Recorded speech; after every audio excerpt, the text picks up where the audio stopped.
जय हिंद बच्चों।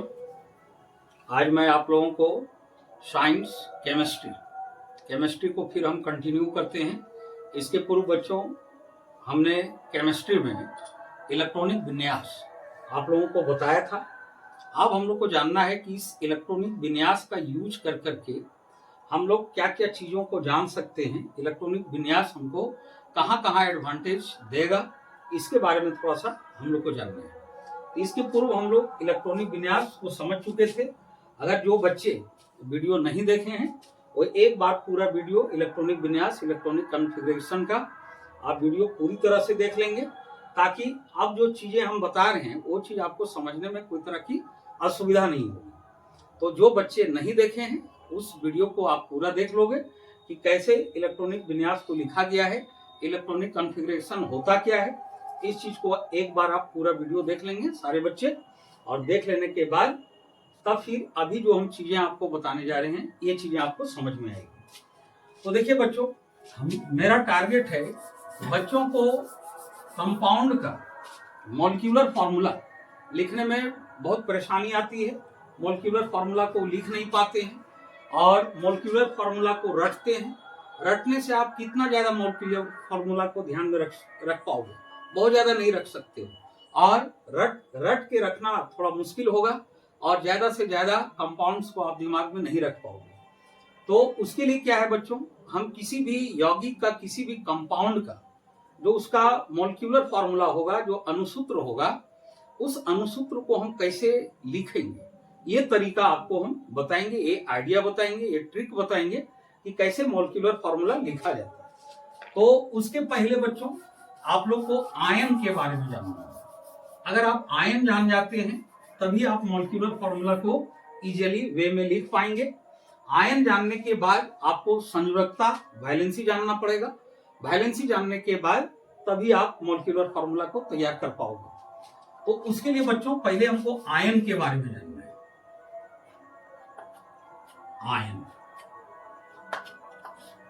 आयन को बच्चों इंग्लिश में आयन ही बोला जाता है, ION। अब आयन क्या होता है बच्चों, आयन के बारे में हमको जानना है। तो आयन होता है आवेश युक्त परमाणु। जिस परमाणु में आवेश फिक्स होता है उस आवेश युक्त परमाणु को ही आयन कहा जाता है। अब यहाँ बच्चों, यहाँ आवेश की बात आती है। अब थोड़ा सा हम आवेश पर चर्चा करते हैं, बहुत ज्यादा नहीं, इसकी सिर्फ बेसिक बातों को बताते हैं कि आवेश होता क्या है और आवेश किसी पदार्थ में बनता कैसे है। इसके बारे में थोड़ा सा चर्चा करना पड़ेगा, क्योंकि आयन को जानना है बच्चों। तो आयन जानना है तो थोड़ा इसके पहले आपको आवेश के बारे में समझना होगा, चार्ज के बारे में समझना होगा। आवेश को इंग्लिश में चार्ज बोला जाता है, और चार्ज से संबंधित आपका टॉपिक क्लास 8 में विद्युत धारा के रासायनिक प्रभाव में चार्ज के बारे में थोड़ा बहुत प्रयोग वहां किया गया है। उसके बाद आगे आपका क्लास 10th में आवेश के बारे में आपको पूरे तरह से जानना पड़ेगा, और फिर क्लास 10th के आगे की क्लासों में भी आवेश के बारे में जानना पड़ता है। तो ये आवेश क्या होता है बच्चों, इसके बारे में जानना है। आवेश की उत्पत्ति कैसे होती है।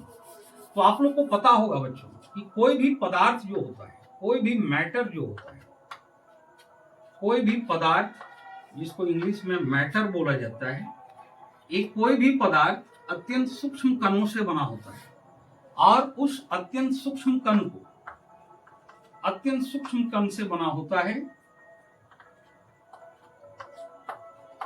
और उस अत्यंत सूक्ष्म कण को परमाणु बोला जाता है, एटम बोला जाता है। अत्यंत सूक्ष्म कण को हम लोग परमाणु कहते हैं। अब इस परमाणु में क्या होता है बच्चों, इसको हम इलेक्ट्रॉनिक विन्यास, इलेक्ट्रॉनिक कॉन्फ़िगरेशन जब हम बता रहे थे तो उसमें आपको परमाणु के बारे में थोड़ा सा स्ट्रक्चर हम बताए थे कि परमाणु का स्ट्रक्चर किस टाइप से होता है। तो परमाणु का स्ट्रक्चर कैसे होता है बच्चों, तो परमाणु के बीचों बीच एक नाभिक होता है जिसको केंद्र बोला जाता है।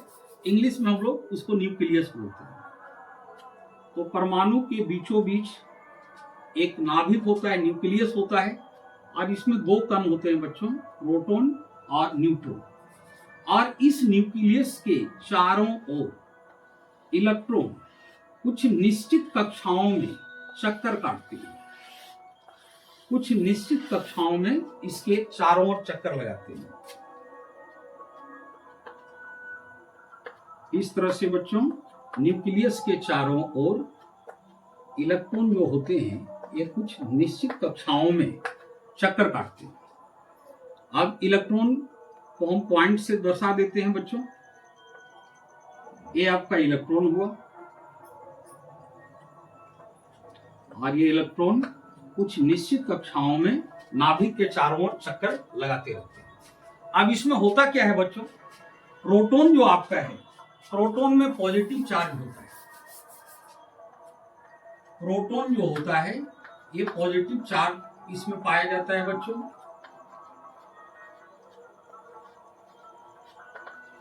और इसमें चार्ज कितना है बच्चों, तो इसमें चार्ज है +1.6 इंटू 10⁻⁻19 कूलम।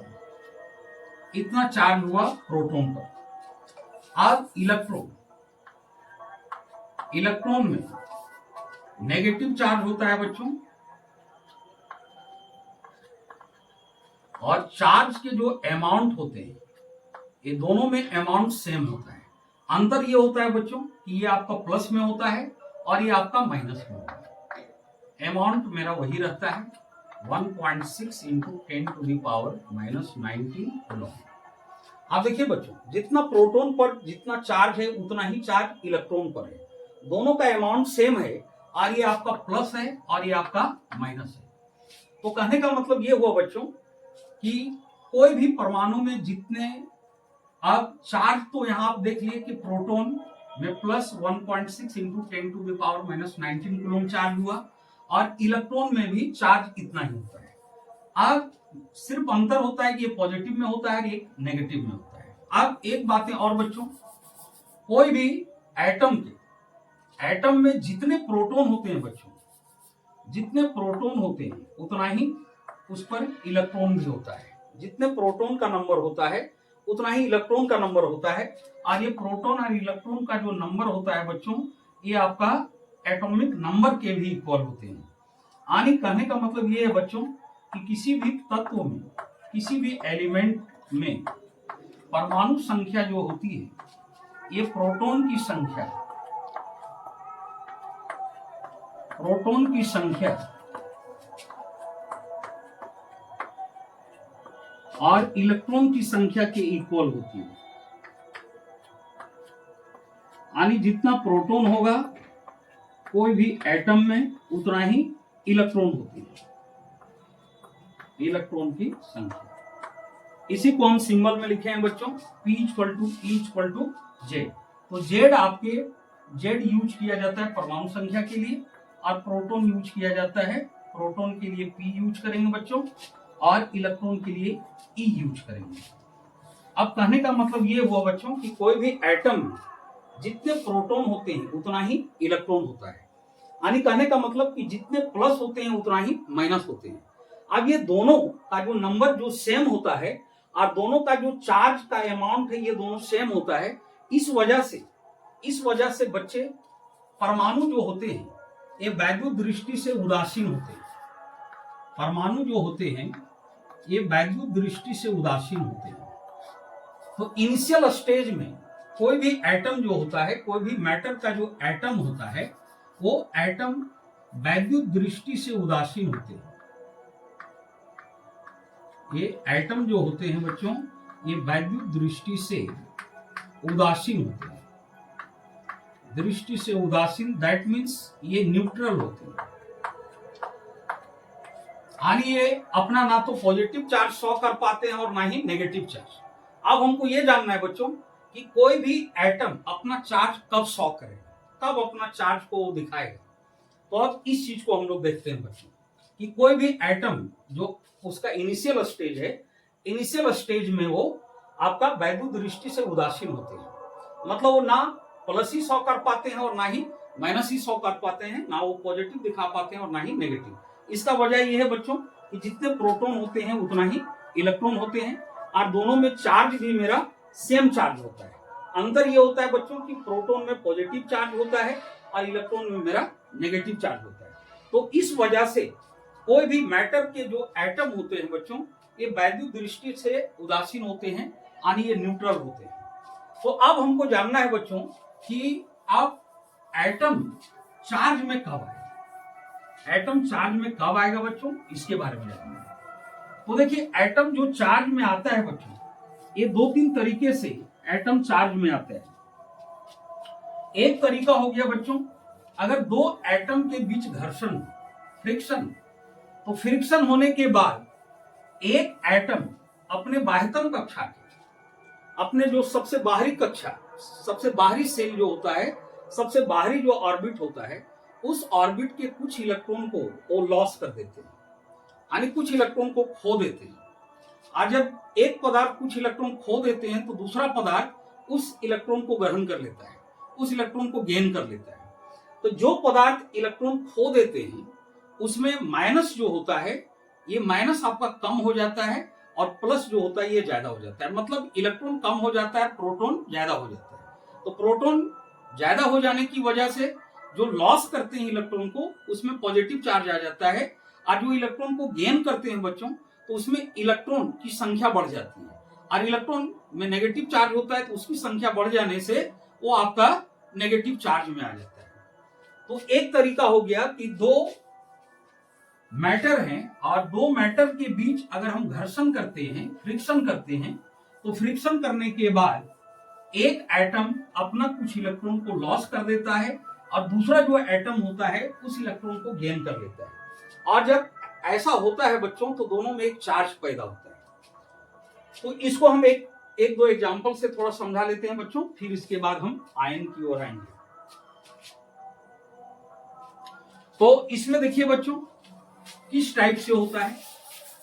मान लीजिए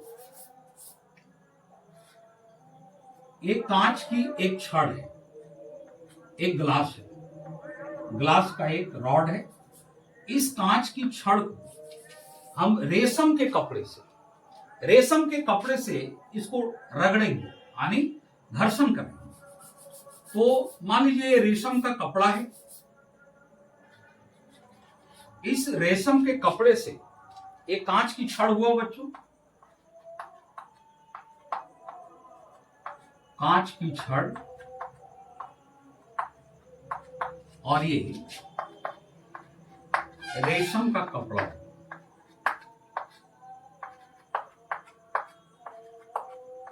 रेशम का कपड़ा। अब यहां क्या है बच्चों, यहां हम थोड़ा सा मान लेते हैं बच्चों, यहां मान लेते हैं, माना कि एक एग्जांपल से सपोज मान के चल रहे हैं बच्चों। यहां पर मान लेते हैं कि कांच की छड़ में प्रोटॉन जो है, प्रोटॉन 12 है सपोज। आप ये नहीं समझिएगा बच्चों, ये तो 12 होता है मैग्नीशियम का, लेकिन हम यहाँ एक एग्जांपल से आपको बता रहे हैं, क्लियर कर रहे हैं बातों को। तो प्रोटॉन 12 है और इसमें पता है बच्चों ये आपका पॉजिटिव होता है, पॉजिटिव चार्ज। और तो जितने प्रोटॉन होते हैं बच्चे, अभी हम आपको बताए कि कोई भी एटम में जितने प्रोटॉन होते हैं उतना ही इलेक्ट्रॉन होता है उसमें। अब मान लीजिए प्रोटॉन 12 है और इलेक्ट्रॉन, तो इलेक्ट्रॉन भी 12 ही होगा। अंतर ये होगा बच्चों कि ये नेगेटिव में होता है। अब इसमें मान लेते हैं बच्चों, इस जगह पर रेशम के कपड़े पर माना कि इसमें प्रोटॉन हम 9 मान लेते हैं। तो 9 प्रोटॉन है बच्चों, तो इलेक्ट्रॉन भी 9 होगा। अब ये क्या होगा, इस पर पॉजिटिव चार्ज और इस पर होगा नेगेटिव चार्ज। अब क्या है बच्चों, इस कांच की छड़ को ये रेशम के कपड़े से रगड़ते हैं, आपस में रगड़ते हैं, रफ करते हैं। तो रगड़ने के बाद क्या होता है बच्चों, इस कांच की छड़ का कुछ इलेक्ट्रॉन रेशम के कपड़े पर चले जाते हैं। तो कांच की छड़ का कुछ इलेक्ट्रॉन, और इलेक्ट्रॉन जब भी लॉस होता है बच्चों, तो एटम का जो सबसे बाहरी सेल होगा, जो सबसे बाहरी सेल होता है, वहां से ही इलेक्ट्रॉन आपका लॉस करता है, वही सेल का इलेक्ट्रॉन आपका लॉस करता है यानी वहां से निकलता है, जो सबसे बाहर होते हैं। और इसके पीछे भी रीजन है बच्चों। मेरा जो न्यूक्लियस होता है बच्चों, ये पॉजिटिव होता है। न्यूक्लियस पॉजिटिव होता है, वो इसलिए पॉजिटिव होता है बच्चों क्योंकि इसमें प्रोटॉन और न्यूट्रॉन है। अब प्रोटॉन में पॉजिटिव चार्ज होता है और न्यूट्रॉन जो होता है बच्चों ये चार्जलेस होता है। तो जब ये चार्जलेस होता है तो दैट मीन्स नाभिक में प्रोटॉन का चार्ज, ये चार्जलेस और ये पॉजिटिव चार्ज, दैट मीन्स नाभिक आपका पॉजिटिव चार्ज होगा। और बच्चों आपको पता है कि इलेक्ट्रॉन जो होता है, इलेक्ट्रॉन में नेगेटिव चार्ज है। अब न्यूक्लियस के सामने जो सबसे निकट, इसके नियरेस्ट जो सेल होगा बच्चों, इस सेल में, तो इस सेल में जो इलेक्ट्रॉन होंगे और यहां पर जो प्रोटॉन है, तो इलेक्ट्रॉन में नेगेटिव चार्ज है, प्रोटॉन में पॉजिटिव चार्ज है, तो इनके बीच का अट्रैक्शन फोर्स ज्यादा होता है बच्चों।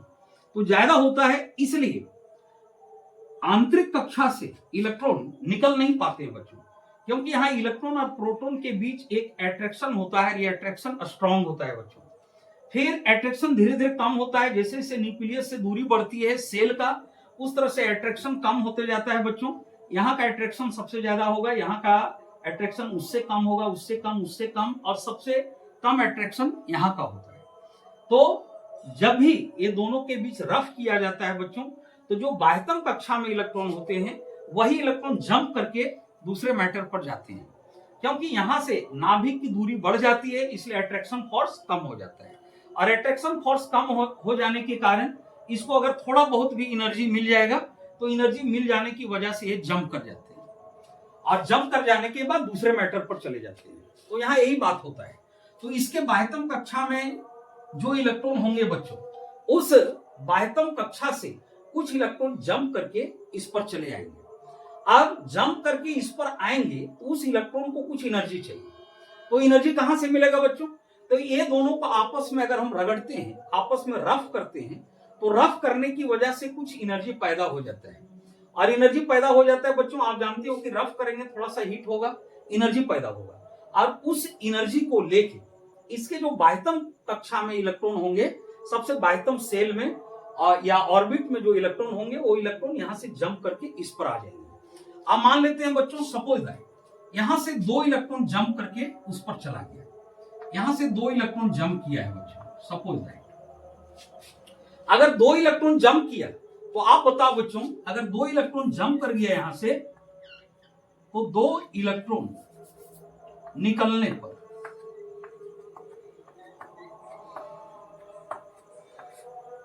यानी लॉस होने पर, अगर कांच की छड़ से 2 इलेक्ट्रॉन निकल गया बच्चों, तब क्या हो जाएगा? प्रोटॉन तो मेरा वही रहेगा बच्चों। और एक बात ध्यान रखिएगा कि प्रोटॉन कभी भी प्रोटॉन ट्रांसफर नहीं होता है, प्रोटॉन दूसरे मैटर पर नहीं जाते हैं। वो इसलिए नहीं जाते हैं कि प्रोटॉन जो होते हैं ये न्यूक्लियस में होते हैं, और जब ये न्यूक्लियस में होते हैं तो एक आकर्षण बल के साथ यहाँ पर ये होते हैं, चुपचाप ये बैठे हुए होते हैं इस जगह पर, ये कभी जंप नहीं करते हैं, ये हमेशा अपने ही जगह पर स्थिर होते हैं। जब भी जंप करता है बच्चों, तो इलेक्ट्रॉन जंप करता है, इलेक्ट्रॉन ही एक पदार्थ से दूसरे पदार्थ में जाता है, तो चार्ज जो उत्पन्न होता है बच्चों, इसमें सबसे बड़ा मेन जो रोल कहा जाए, वो आपका इलेक्ट्रॉन का रोल है बच्चों। तो यहां पर देखिए बच्चों, 2 इलेक्ट्रॉन अगर निकल गया तो प्रोटॉन मेरा 12 का 12 ही रहा, जो कि आपका पॉजिटिव है।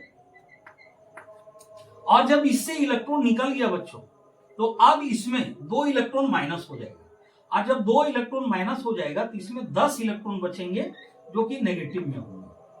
अब अगर इसका सॉल्यूशन किया जाए बच्चों, तो सॉल्यूशन करने के बाद क्या आएगा? तो प्रोटॉन आपका पॉजिटिव चार्ज में है, तो हम यहां ऐसे करते हैं बच्चों, इसमें प्लस लगा देते हैं, +12, और इसमें माइनस, ये नेगेटिव चार्ज होता है बच्चों, तो इसमें हम -10 कर देते हैं। अब +12 और -10, अब इसको सॉल्व करेंगे बच्चों, तो मेरा +2 आएगा, +2 आएगा। दैट मीन्स ये मेरा जो कांच की छड़ था, ये मेरा पॉजिटिव चार्ज, यानी इसमें पॉजिटिव चार्ज उत्पन्न हो जाएगा, इसमें पॉजिटिव चार्ज हो जाएगा, क्योंकि यहां पर देखिए ये दोनों का डिफरेंस जो मेरा आया, ये +2 का आया, +2 का आया। दैट मीन्स जो मेरा कांच की छड़ है वो धन आवेशित हो जाएगा, और इसमें पॉजिटिव चार्ज आ जाएगा। और पॉजिटिव चार्ज क्यों आए बच्चे? क्योंकि यहां से 2 इलेक्ट्रॉन जंप कर गए, तो इलेक्ट्रॉन जंप कर गए तो प्रोटॉन तो मेरा उतना ही रहा, प्लस जो मेरा पहले था वो उतना ही रहा, लेकिन अब इलेक्ट्रॉन की संख्या में कमी आ गई। तो प्लस ज्यादा हो गया बच्चों, प्रोटॉन ज्यादा हो गया और अब इलेक्ट्रॉन कम हो गया। अब ये दोनों को एक साथ अगर हम ऐड करते हैं बच्चों, तो ऐड करने के बाद मेरा +2 आ जाता है। +2 आ जाता है, दैट मीन्स इसमें पॉजिटिव चार्ज उत्पन्न हो गया। अब देखिए बच्चों, अब इधर की कहानी देखिए, रेशम के कपड़े की तरफ क्या हो जाएगी। तो रेशम के कपड़े की तरफ यहां से 2 इलेक्ट्रॉन निकला, तो ये 2 इलेक्ट्रॉन ग्रहण करेगा, ये निकल के 2 इलेक्ट्रॉन इस जगह पर आ जाएगा। तो यहां से लॉस हुआ इलेक्ट्रॉन और यहां गेन होगा बच्चों। ये 2 इलेक्ट्रॉन इस पर जंप करके आ गया रेशम के कपड़े पर। तो अब क्या हुआ बच्चों, 2 इलेक्ट्रॉन प्राप्त करने पर ये गेन करेगा। 2 इलेक्ट्रॉन प्राप्त करने पर,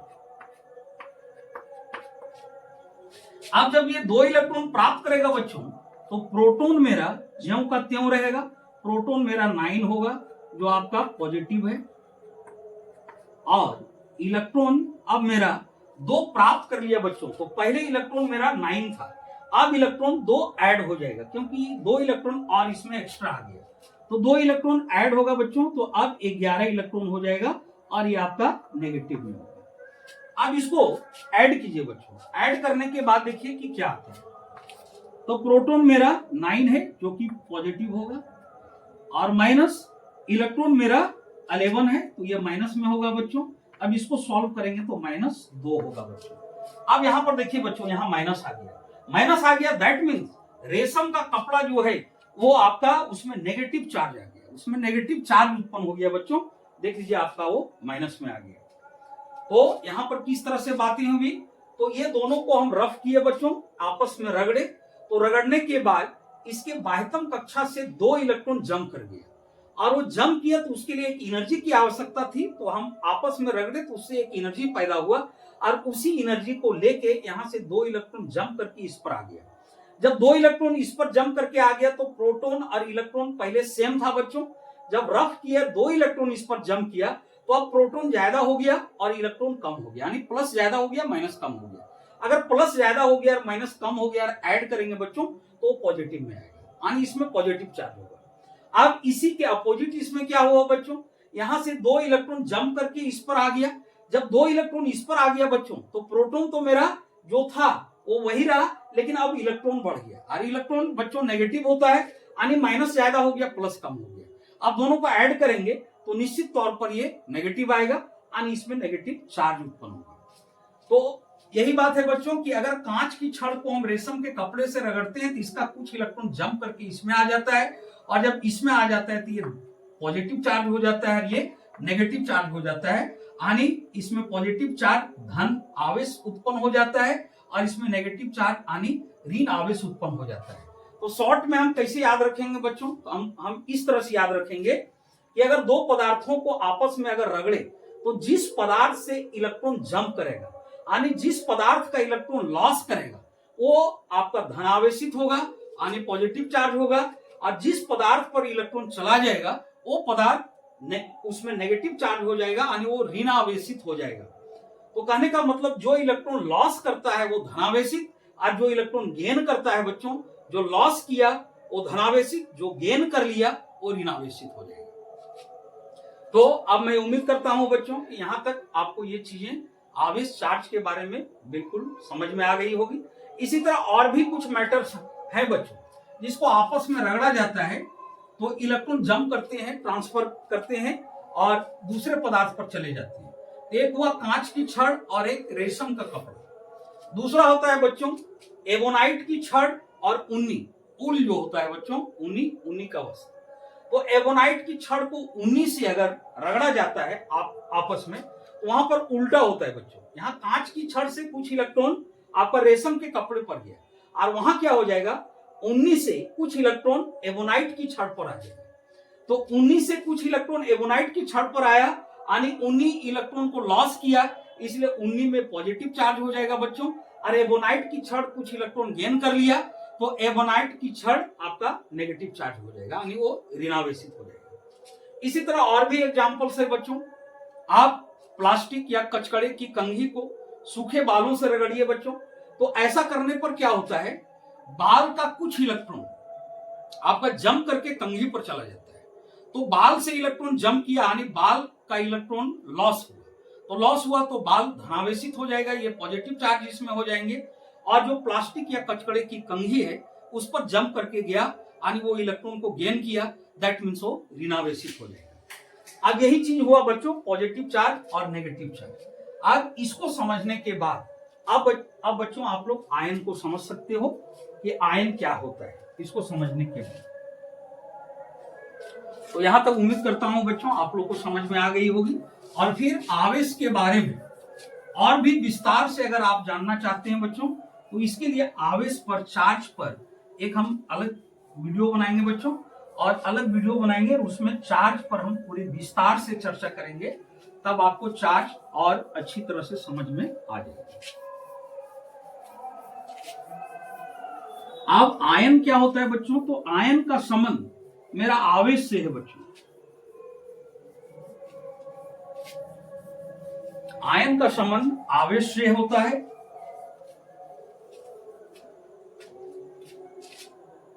अब वो किस तरह से होता है बच्चों, ये थोड़ा सा देखिए।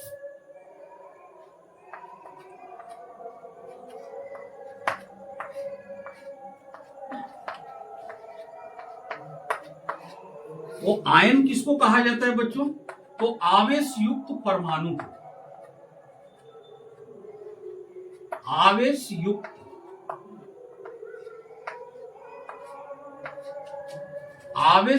परमाणु को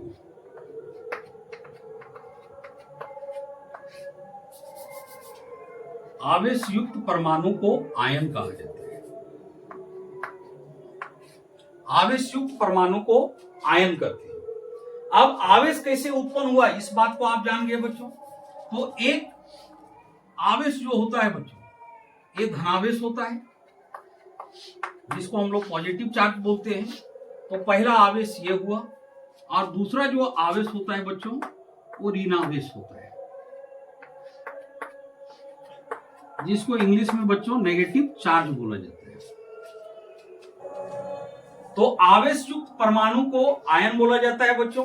और आपको पता है कि आवेश दो टाइप के होते हैं, एक धनावेश और एक ऋणावेश। अभी हम इस पर चर्चा किए हैं बच्चों।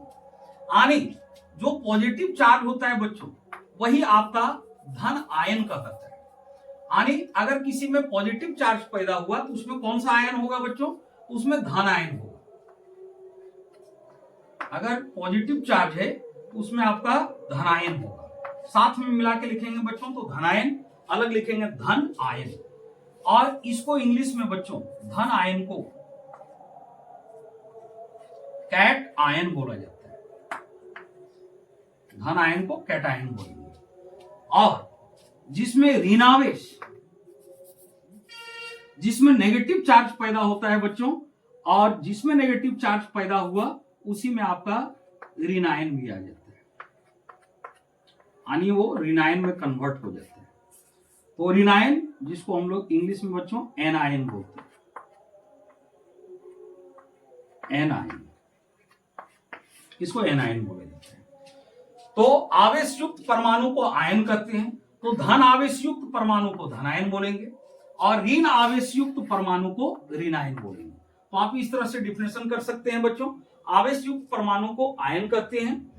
अब हो गया कि आयन दो टाइप के हो गए, धनायन ऋण आयन। तो धनायन किसको कहेंगे बच्चों, तो धन आवेश युक्त परमाणु को धनायन कहेंगे, और ऋण आवेश युक्त परमाणु को ऋणायन कहेंगे। अब हम लोग को जानना है कि आयन किस तरह से बनता है। तो आप इस चीज को देख लिए थे बच्चों कि आयन किस टाइप से, मतलब आवेश किस टाइप से बनता है। तो अगर कोई पदार्थ अपना इलेक्ट्रॉन को लॉस करता है, जब तक वो लॉस नहीं किया इलेक्ट्रॉन को, इलेक्ट्रॉन का ट्रांसफर नहीं हुआ, तब तक वो पदार्थ आपका उदासीन होता है, न्यूट्रल होता है। और जब इलेक्ट्रॉन का ट्रांसफर हो जाता है बच्चों, तभी उसमें आवेश पैदा होते हैं। तो आवेश पैदा होने का मूल रीजन होता है आवेशों का संतुलन बिगड़ जाना। धन आवेश और ऋण आवेश का जो संतुलन होता है, जो बैलेंस होता है, दोनों जो इक्वल होते हैं, इन आवेशों का संतुलन बिगड़ जाता है। और जब संतुलन बिगड़ जाता है तभी उसमें आवेश पैदा होते हैं। और जब आवेश पैदा होते हैं तो आवेश की वजह से वो आयन में चेंज कर जाते हैं बच्चों। तो आयन में चेंज होते हैं, तो जिसमें अगर धन आवेश हो गया तो उसमें मेरा धनायन आ जाता है, और जिसमें ऋण आवेश हुआ उसमें ऋणायन आ जाता है। अब ये होता कैसे बच्चों, इसको हम थोड़ा सा आपको दिखाते हैं कुछ एग्जाम्पल से।